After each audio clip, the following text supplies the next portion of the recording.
Welcome to the Depth Dive. Today, we're zeroing in on a really fascinating question, one tailored just for you, actually. Did the Rococo era, with all its frills and fancy, ever truly disappear? Or are we maybe seeing its spirit coming back in our 21st century world? That's a really interesting way to put it. Because on the surface, yeah, the powdered wigs, the pastel silks, that whole Rococo vibe, roughly 1730s to 1780s, it feels worlds away from our digital lives, doesn't it? Completely. But when you start to unpack it a bit, some really intriguing connections start to pop up. Rococo was, well, in many ways, it was a reaction, a pushback against the heavy drama of the Baroque. Right. It was a move towards, lightness, intimacy, definitely pleasure, and this very elaborate ornamentation. Mostly within aristocratic circles at first, but it did spread. Exactly. And now here we are, 21st century. Just constant, incredibly rapid technological change, globalization, social norms shifting all the time. So drawing on some really thought-provoking ideas we've been looking at, the core of our deep dive today is this. Are the similarities we're seeing between Rococo and our time, are they just coincidences? Or is there something, deeper, maybe about societal cycles or just human nature? Well, one thing that jumps out almost immediately is this shared focus, this pursuit of pleasure and maybe escapism. In the Rococo era, you see it so clearly in the fêtes galantes, those paintings, depicting aristocratic leisure. Those elegant garden parties. Exactly. Often in these beautiful, almost fantasy outdoor settings, the focus was pure leisure, romance, beauty, a kind of lighthearted sensuality even, a real departure from stuffy court life. It's almost like they were the Instagram feeds of the 18th century, wasn't it? Showing off this perfect, carefree life. And it wasn't just in paintings, right? People were actually creating more private, intimate spaces, salons, boudoirs. Precisely. Spaces designed for personal enjoyment, for comfort, for a sense of playfulness. Definitely a rejection of that earlier severity. Okay, so fast forward to now. The echoes seem, well, pretty loud. Oh, absolutely. Just think about the digital escapism so many of us dive into every day. Scrolling social media, getting lost in streaming shows, video games, VR even. They're kind of our modern fête galants, aren't they? These curated digital zones where we can just step away from real life for a bit. Yeah. And what about influencer culture? Oh, definitely. It's so often about presenting these idealized lifestyles, right? Heavy focus on luxury, personal gratification.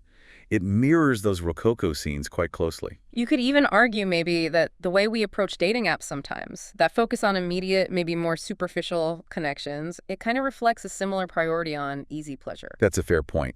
And, the wellness and self-care industries are booming. And while, yes, they offer real benefits, they also definitely tap into that desire for personal indulgence, for an escape from modern stress. It's like a contemporary version of that Rococo need for comfort and personal enjoyment. Okay, so let's dig into another layer. It feels like both eras saw this real rise in individualism, almost bordering on, well, self-obsession. Yeah, I think that's fair. In the Rococo, portraiture became incredibly popular. But it wasn't just about showing your status anymore, was it? No, it felt more personal. Exactly. Yeah. It was about capturing personality, charm, the unique individual. And fashion. Fashion was huge for self-expression then. Oh, absolutely. Those incredibly elaborate hairstyles, the clothes, the accessories. Marie Antoinette is the classic example. Using fashion to project a very specific image to set trends. These weren't just trivial things. They were like deliberate identity statements. Right. Then you had the salons. Ah, yes, the salons. So important. Yeah, they weren't just parties. They were these intellectual social hubs where individuals could show off their wit, their ideas, build their personal brand, essentially. A space for cultivating and performing your unique self. Mm-hmm.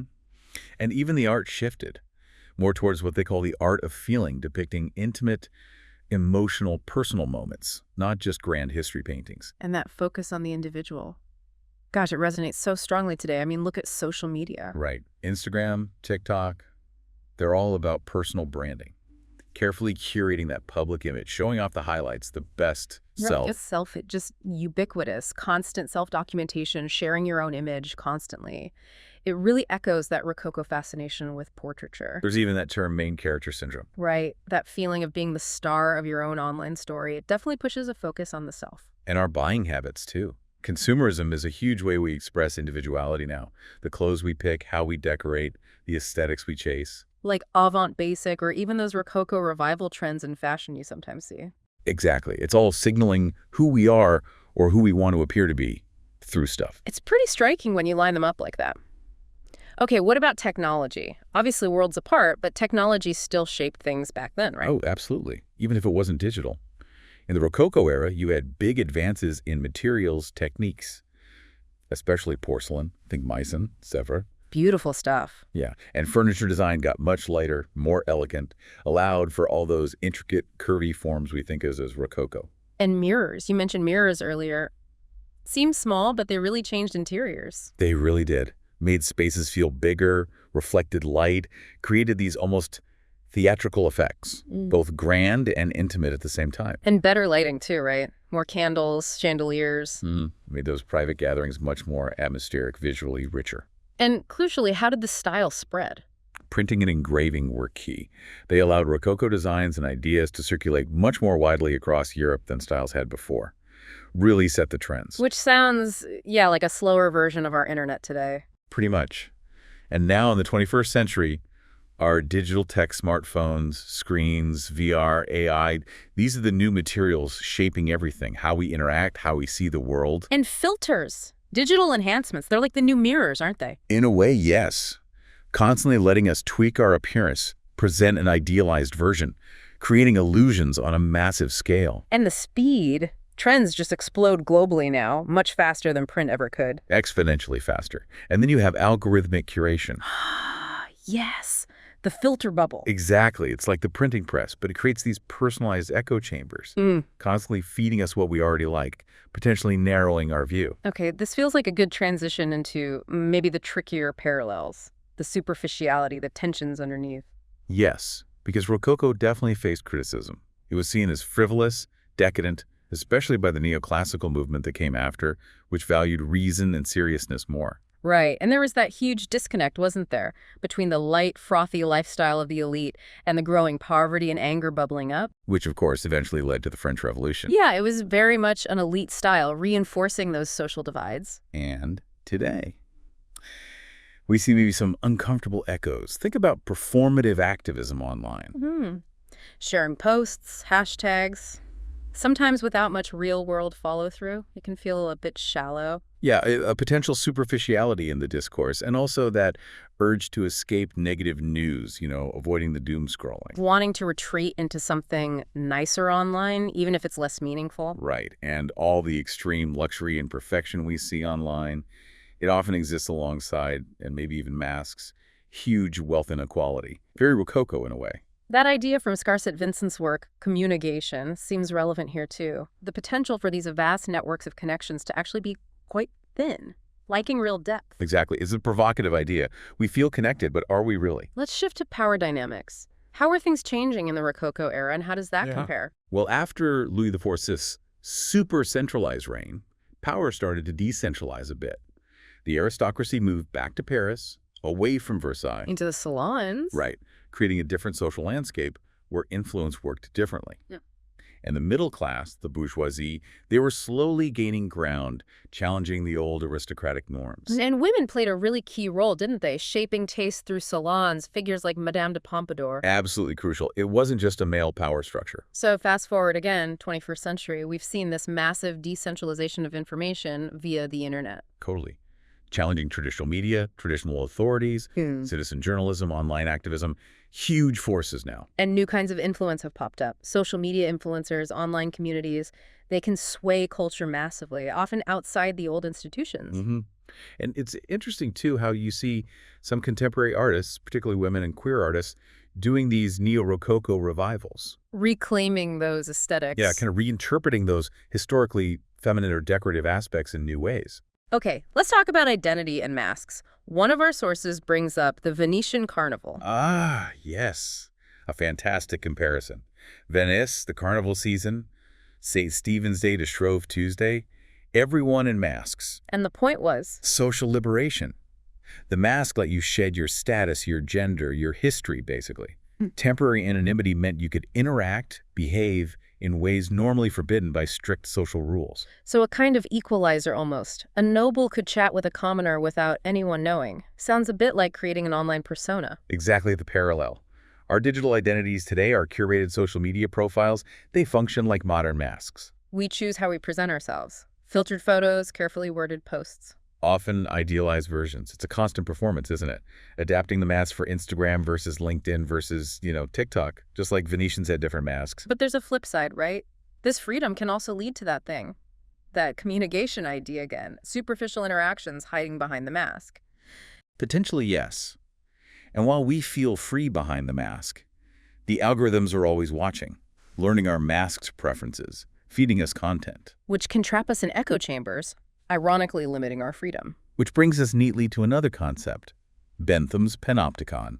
The prison design, right, where the guards might be watching from a central tower so prisoners behave as if they always are. Exactly. That uncertainty, the potential for observation, created this internalized self-discipline, a very powerful psychological control. Because you just don't know if you're being watched right now. In our digital world, it's kind of digital panopticon, isn't it? Our devices are the watchtowers, maybe. Every click, every search, every post leaves a trace, collected, analyzed. We know on some level that we're being observed by algorithms, companies, maybe others. And that awareness, even if it's vague, it leads to self-policing, self-censorship online. It certainly can. We manage our digital footprint because we know it's being monitored. Even if we don't know exactly when or by whom, we become our own watchers, in a way. But unlike Bentham's goal of discipline, the main driver now seems to be profit. Right. Our observed, self-regulated behavior becomes data, becomes a commodity. Okay, one last fascinating shift mentioned in our sources, a visual one from the Rococo. Ah, yes. The ceilings. Instead of grand religious scenes or myths, you start seeing frescoes of Pulcinella from the Commedia Dell'Arte, the trickster. That's him. The figure of earthy comedy, kind of subversive wit. Quite a change from painting, Zeus on your ceiling. Definitely a different vibe. Yeah. What does that shift signify? Well, it's a move from awe to amusement, maybe. A kind of desacralizing of these grand spaces. More focus on the human, the everyday, the playful spirit that was challenging Baroque formality. A visual representation of the whole Rococo sensibility, almost. I think so. And the parallel today. Look at what dominates our digital ceilings, our feeds, our shared online spaces. Memes, viral videos. Exactly. They're kind of the modern Pulcinellas, aren't they? Often absurd, irreverent, designed for quick laughs and mass sharing. It's like a democratization of content. Anyone can create the next viral joke. You're right. And this constant stream of lighthearted, sometimes silly content, it can have this degravitizing effect on public discourse, maybe? Similar to how Pulcinella brought informality into previously serious spaces. So, pulling all these threads together, this pursuit of pleasure, the focus on the individual, the impact of tech, the underlying tensions, the identity masks, the digital panopticon, the shift to playful expression, what does it all suggest? Well, it strongly suggests that even though the context, the technology, the social structures is wildly different, some fundamental human behaviors and societal patterns seem to recur. These echoes between Rococo and our digital age, they hint that certain desires, certain responses to our environment might be pretty consistent across time. It really makes you wonder then, given these echoes, what's the next act for us? Will we see a backlash, a reaction against the perceived superficiality, the constant performance online? Maybe, like neoclassicism reacted to Rococo, we'll see a renewed search for, authenticity, deeper connection. That's the big question, isn't it? Definitely something for all of you listening to think about, especially regarding your own relationship with these trends.